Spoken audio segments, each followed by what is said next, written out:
What? What? What the hell is this? Harumph. I didn't get a harumph out of that guy. Give the governor harumph. Harumph. You watch your ass. I see you shiver with anticipation. Let the show begin. Hey everybody, this is David Heretic coming at you with another edition of Reactions, Reviews, and Rants. And tonight, alright, we're coming back to Audioslave. Yes, indeed, Audioslave Fans FEELIN YOU. Come on now. Here we go. Before we go any further, for those of you who are feeling inclined to doing all of the clicks and the likes and the bibbidi-bobbidi-bop, do me a favor before you do all that stuff. Please watch the whole video first, okay? Give me a chance to actually earn those clicks and likes. Now, after the video's done, if you still feel like doing all those clicks and likes, then by all means, feel free to click away. This comes as a request from MAT, and this is actually MAT's prioritized request for the month of June for being a silver tier member on the Patreon page. So, here you go, MAT. Hope you enjoy the show. MAT wanted to see me react to this. It is Audioslave with a tune called The Last Remaining Light. Now, have I heard this song before? No, I have not. To the best of my knowledge, this does not resonate with me in any way, shape, or form. However, there's always a possibility I may have heard the song in passing and I just don't realize it. So as always, if I start listening to the song and I suddenly go, wait a second, yeah, I've heard this song before, I'll let you know. That's the truth. You know me, I'm going to be honest with you guys. Let's see, this was posted by Audioslave, no surprise there. And the video has 1.5 million views. It'll get you there. Other than that, there's really nothing else left to say. Link to the original video will be down below in the video description for your viewing pleasure at your leisure. Let's get started. What do you say? Are you ready? Are you ready? Because here we go. All right, here we go. The Last Remaining Light. That's all I got. I do recognize the artwork. It's been a while since we've had Audioslave on the channel, but I do recognize this album cover, so I'm hoping we're in the right spot. I mean, Matt gave me this link, so he hasn't led me astray yet. All right, let's do this. All right, boy, let's do this.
Stand alone and greet the coming night in the last remaining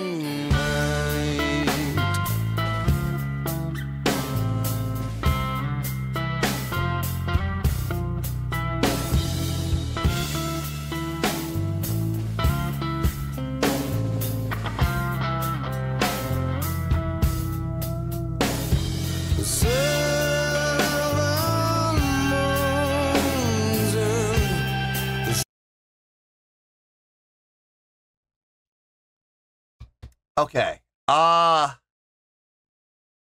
It's good. It's good. It's not a bad song. Some nice melodic and counter melodic lines happening within the guitar and bass respectively. Moving with each other in places and moving against each other in others, but always in ways that fit from a chordal standpoint. So really nice on their end. The song is very relaxed. I was gonna say it sounds like a very chill song, but I don't think chill is the right word. I think relaxed is definitely more appropriate. There's enough drive and enough energy behind the song, just enough to keep it from being a chill song. Now, I'm sure there are people who are going to listen to this and disagree with me on that, and that's totally fine. You know, they're able to chill to a song like this. I mean, I could see it. I could see it, but I don't know, man. Chill doesn't seem right to me. Relaxed. It's a little more relaxed, but it still has some push to it. It still has a little oomph to it. So that's how I'm seeing it anyway. Chris's vocals on this, a lot of legato, a lot of sustain being used in this, transitioning from word to word and note to note, really carrying over without taking a breath in between. A lot of legato, a lot of sustain. I like it. I think it fits. I think it works for a song like this without question. I don't know if they've ever played this song live. I very seriously doubt it. I doubt that they ever played this song live. This song does not come across as one they should play live. Now, I could be wrong about that. And this could be a song that they played at every single show that they ever played. It's very possible. I don't know. I'm sure there are Audioslave fans out there who will let me know if I'm right in my assumption that they never played this song live. If I'm being honest, the song does feel a little bit like a filler song. It feels like a song that they put on the album just because they needed an extra track, or they just needed to fill some time. Studio wants 12 tracks. Well, we've written 8. Well, we've written 9.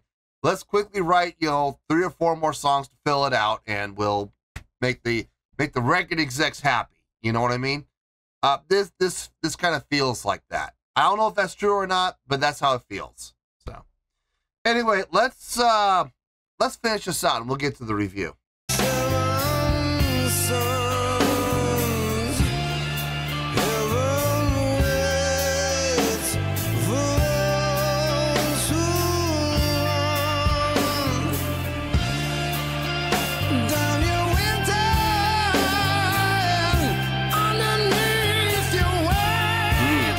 Chris is turning it up.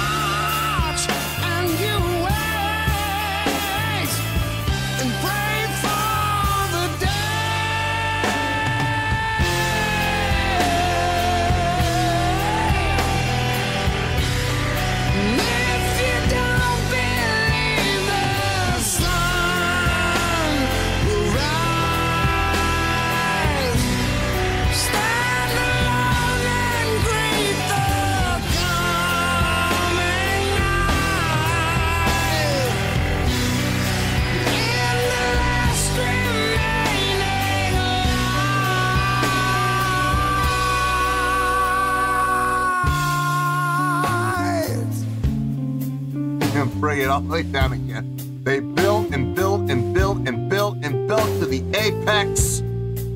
Yeah, bring it down again.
very appropriate ending for this style of song. I was wondering if they were going to do number one, my biggest fear was they were going to do a tapered fade. Oh, God, a linear fade. I hope not. Other options, hit that downbeat of 1 with that final chord, just let it decay on its own for like, however long it would take, 7, 8, 9, 10 seconds, whatever. I like the ending they came up with here, letting Chris have not quite the final word, but the only thing that was with him was a undertone from the guitar. That was nice. But letting Chris really kind of belt out that and put the exclamation point on it, while the guitar on that one, like I said, a little sub note there, just kind of let it fade, let that one just naturally decay out on its own very quickly, though. I like that. I like it. Very, very effective ending for sure. Not really a lot to talk about, if I'm being honest. It's going to be a pretty short review, probably. Let me get my thoughts together. I'll see you in the review, and we'll talk about it. Well, there you go, folks. That was Audioslave with The Last Remaining Light. This was a request from MAT. And this was actually MAT's prioritized request for the month of June for being a Silver Tier member on the Patreon page. So, there you go, MAT. Hope you enjoyed the show. There's really not a lot to talk about, so this is probably going to be a pretty short review. Don't get comfortable, folks. We're not going to be here long. Let's start with the score, and we'll go from there. On a scale of 1 to 10, believe it or not, I'm going to give that an 8.1. Yup, 8.1. I feel good about that score. Let me tell you why. Why? Okay, first things first, an 8.1. What does that mean? Well, an 8.1 would translate to a great skill rating. Overall, I believe it or not, I think this is a great song. It would also get 4 to 5 stars and an A- letter grade. So there you go, an 8.1, great skill rating, 4 to 5 stars and an A- letter grade. Now, how did I come up with that score? So glad you asked. Is this my favorite song from Audioslave? No. No, it's not. I can guarantee you, I can guarantee you I will probably not listen to this song again for a while. If ever again, if I'm being honest. It really didn't do a whole lot for me. On a personal level. Now, just because that may be the case, and I may not necessarily have personally liked the song a whole lot, looking at the song objectively, there were some really good things happening here. The biggest thing about this song, there were 2 major factors that contributed to that 8.1. Number 1, the usage of dynamics, the growth, at about the 2:45 mark, you really started to feel the song grow and build and grow and build till we hit this apex. And then it didn't, nothing subtle about it. It just dropped down to where it was at the very beginning of the song for a interluding style guitar solo. I like that. I thought that was really good. And again, coming out of the solo, went right back up again. Not gradually. No, it just shot back up again.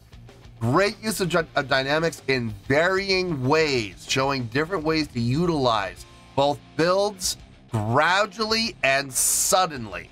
And not just builds, but drops as well. Definitely added some depth to the song. Definitely added some character to the song without question. The other big thing that was really going for this song was the songwriting. In particular, the guitar parts and the bass parts and how they worked together. Both from a standpoint of working together from a, well, it was all melodic and counter melodic. I mean, it was all that. There wasn't any harmonization. You had the lines working sometimes with each other, sometimes against each other, but no matter what happened, it all worked out. From a notational standpoint, everything always lined up. Sometimes in a major setting, sometimes in a minor setting, sometimes in a in a dissonant manner. But it always, even when they did go dissonant though, it resolved relatively quickly. It didn't stay dissonant for long. But both parts constantly moving, sometimes in unison, sometimes in a call and response way where guitar would lead, bass would respond. Very creative, absolutely creative. Always kept me guessing, always kept me wondering, I wonder what the next measure is going to bring. What are they going to do this time? You know, kept me on the edge of my seat, kept me vested, kept me interested. Okay. And listen, I don't necessarily have to like it. I don't have to necessarily like it whatsoever, but it kept me engaged. And for a song that's over 5 minutes long, that's important. That's absolutely important. As far as potential for live play, I very seriously doubt it. This song sounds filler. It does. It sounds like a deep cut. It sounds like a song that never got any radio play, never got any type of a push, and literally was put on the album just to make the record executives happy and quit their complaining that, oh, you only have 10 songs, we need 12. Oh, fine, here you go. Here's one more. You know, that's how this song feels to me. Not really a song that I would ever call a hit, for starters. But, I mean, it's still a very extremely well-written song and well thought out. I mean, it may be a filler song, but they definitely put some thought into it without question. Chris Cornell's vocals on this, I think they sounded really good. I mean, I granted, I've heard better from him, but I think within the context of the song, everything he did fit. And like I said, in those parts where it grew and grew, he really started to belt it. Now, I know people have said in the comments that, you know, he has some wear and tear on his voice by this point. I hear it, I do, but still sounded really good to me. I had no issue with what was happening within the context of the song. Drumming sounded solid. Drumming sounded just fine. I really got no complaints about the song, to be honest with you. I don't know if the song ever was played live. I very seriously doubt it. I mean, listening to the song, I don't hear any qualities in there that scream, this has to be played live. But at the same time, I could be wrong about that, and maybe this is one of those songs that they played every single show. I mean, it's very possible. Audioslave fans, let me know in the comments. Did they play this song live on a regular basis? I doubt it. I very seriously doubt it. I don't think they ever played it live. Probably never one time. But then again, I could be wrong. And if I am, let me know. But yeah, in 8.1, overall, I think it's a great song. And I'm going to end with this. I've said this on the channel many, many times before. I don't have to love a song to give it a great score. And I'm going to be honest with you, folks. I didn't really particularly enjoy listening to this a whole lot. But there's no denying that it is a great song. And that's why I'm giving it the great score of 8.1. So let's wrap everything up here in a nice shiny bow, shall we? We have an 8.1, which is a great scale rating, 4 to 5 stars, and an A- letter grade. Take your pick. I don't care. Whichever one of those floats your boat. Final word, final score, I've spoken. Well, that's going to do it for this edition of Reactions, Reviews, and Rants. Hope you all enjoyed the show. Hope that I was able to entertain you. If I was able to put a smile on your face and brighten your day, then I did my job, and I'm so glad I could do it. If you guys feel like joining the fan base, go ahead and click on that button down there. If you guys want to like the video, go ahead and like the video. If you guys want to ring the bell, go ahead and ring the bell. It honestly doesn't make any difference at all to me, but if you guys feel like doing these things, well then by all means, feel free to do so. Well, that's going to do it for tonight, folks. Thank you very much for watching, and as always, this is David Heretic signing off, reminding you to stay fabulous and support each other. Later, peace.